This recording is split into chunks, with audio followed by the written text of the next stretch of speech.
ગાંધીનગરમાં અડાજક નર્મદા કેનાલમાં ઝવેરા પધરાવવા ગયેલા ડોક્ટરને પગલપસી જતા કેનાલમાં ડૂબ્યા હતા.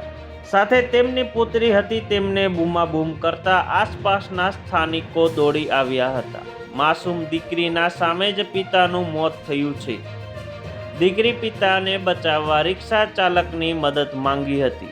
આ ઘટના અંગે માહિતી મુજબ ડોક્ટર નિવૃત્ત કુમાર રવિન્દ્રભાઈ બ્રાહ્મટ પીડિયાટ્રિશિયન છે. તેમની પત્ની સિવિલ હોસ્પિટલમાં મેડિકલ ઓફિસર તરીકે ફરજ બજાવે છે. તેમની 6 વર્ષની પુત્રીએ વ્રત કર્યું હતું અને તે વ્રત પૂર્ણ થયા ઝવેરા પધરાવવા માટે પિતા પુત્રી સવારના સમયે ગાંધીનગર નજીક આવેલા નર્મદા કેનાલ પર ગયા હતા. જ્યારે પુત્રી કેનાલની પાળ પર ઊભી રાખીને તેઓ નીચે ઉતરવા જતા પગ લપસી ગયો હતો. તેમની પુત્રીએ આસપાસના લોકોની મદદ માંગી હતી. પુત્રીની સામે જ પિતાનું મોત થયું, પણ 6 વર્ષની પુત્રી બચાવી ના શકી. દીકરીએ પિતાને બચાવવા રિક્ષા ચાલકની મદદ માંગી હતી. આ ઘટના અંગે પોલીસે અકસ્માતનો ગુનો નોંધાઈ વધુ તપાસ હાથ ધરી છે.